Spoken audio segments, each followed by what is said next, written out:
Hey guys, the Panda here. This is the final video in my tips and tricks video for Population 1. If you haven't seen the other videos, please check out the playlist in the corner and in the description. In this video, I'm going to be telling you about how to be a good teammate and some winning strategies that you can try today. And at the end of the video, I'll tell you the number one reason why you're sucking at this game and the number one strategy that you can use to make all the difference in every game that you play. The number one tip I can give you is to squad up with other players. Don't keep playing with randoms. You will have a significantly better chance at winning if you squad up with other players that communicate well. They don't even have to be good players, they just have to be good teammates. But what makes a good teammate? Well, number one, someone that smashes the like button for the YouTube algorithm. All jokes aside, the first step to being a good teammate is to learn to communicate. You need to use your mic and you need to use the ping feature, the built-in feature that lets you mark locations for your teammates to see. As far as what you should be communicating everything. You need to tell your teammates if you see an enemy, if you find a good gun that you aren't picking up, where you're going, if someone's weak, if you hear the enemy reviving, etc. I could go on, but just know that you need to tell them everything. This will help immensely, especially when you start employing more advanced strategies and tactics. As far as pinging goes, I don't use all the different fancy pings unless I'm feeling really fancy. I'll use the default blue ping and then I'll just verbally tell people what I'm pinging. For example, if I see someone or hear fighting, I'll ping in their direction and make sure to verbally tell my teammates that I see somebody. I'll also make sure to ping good weapons and ping to show where I'm going and much more.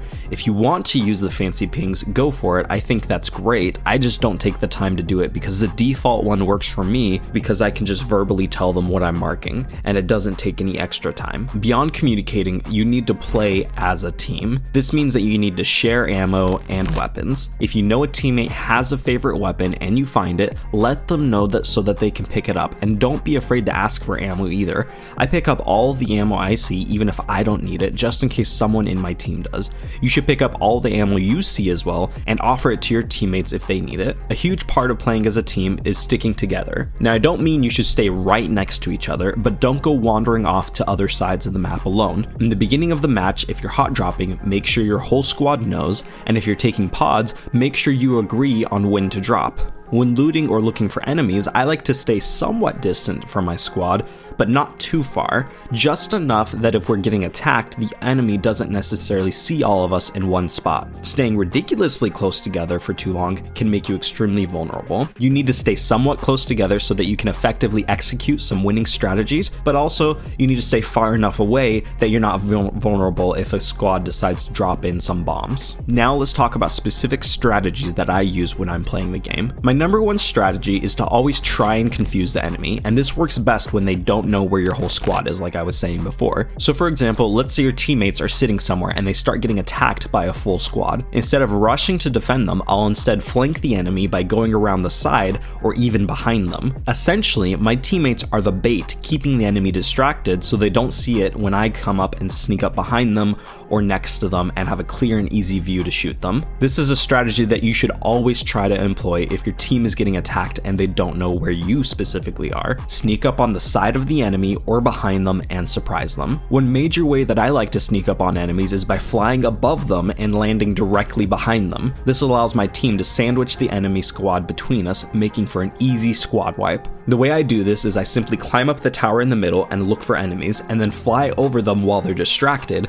and if I have grenades, I'll drop some grenades on the enemy squad, then land and finish taking them out. You have to be careful doing this though, because if they do see you midair, you're very vulnerable to anyone with a decent long-range weapon. So if you're doing this, make sure your whole team doesn't go with you. At least one person should be somewhere else, most likely playing as a distraction, just in case you die and need to be revived. Another strategy that's very common is to use the zone to your advantage. The main way players do this is to act as a gate to keep enemies from escaping into the zone. Basically, you wait somewhere with cover just inside the zone and then wait until the red force pushes the enemies towards you. This is a very easy tactic to employ and can be very effective. The next strategy is a great strategy to use if you're the one running from the zone. Most noobs in this game are deathly afraid of the zone, and you shouldn't be. The zone does very little damage, and if you have a soda, the soda heals at the same rate the zone does damage, assuming that you aren't very deep into the zone. This means that if you have enough heals, you can spend a ton of of time in the zone. So let's say you have the zone pushing you,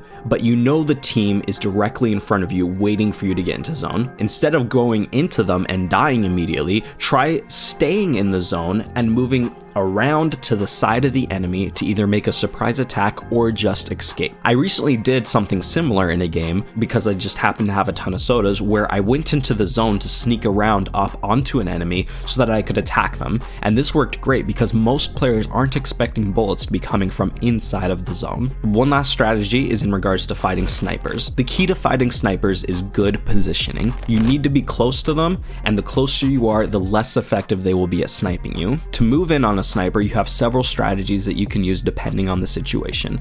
If the sniper doesn't see you, let your team or another team distract them while you make your way towards them. Stay behind cover as much as possible so they don't see you, but don't build anything, as that can give away your position. If the sniper does see you, then you need to use building material to get to a safer position closer to them. If you're in the zone and the sniper isn't, wait for the zone to push them, and if they're high up, you might have the chance to shoot them while they're flying down towards the zone. Whatever the tactic, you need to play it smart, be patient, and get as close as possible to them. Snipers are probably the deadliest weapon in this game in the hands of someone who knows how to use them, so being able to counter them effectively is essential. By the way, what I've been doing recently is I've been learning how to use the sniper myself so that I can use a sniper to counter snipers. Outside of just sneaking up behind them and getting them when they least expect it, using a sniper is the best way to counter an effective sniper. There are lots of other strategies that you can try, and I encourage you to do so. Play in a squad regularly and you'll start to develop your own strategies that work with your squad's playing style. With experience, you'll develop strategies even better than these. The last tip I want to give you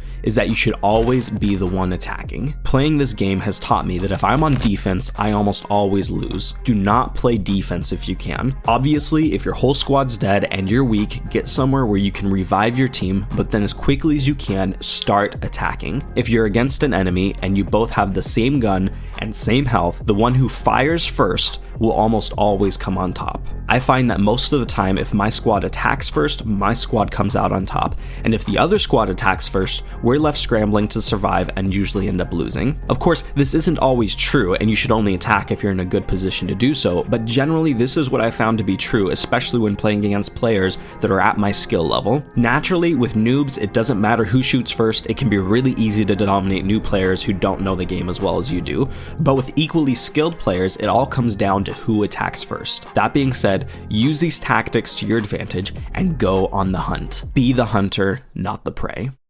Thank you all for watching. I hope this series has helped you. Again, if you haven't seen the first two videos, you can find them in the description below. Also, comment down below. Let me know what strategies you guys are using to win games. I'd love to read them. And also, if you've made it this far, you might as well subscribe. But anyways, that's it. I'm out.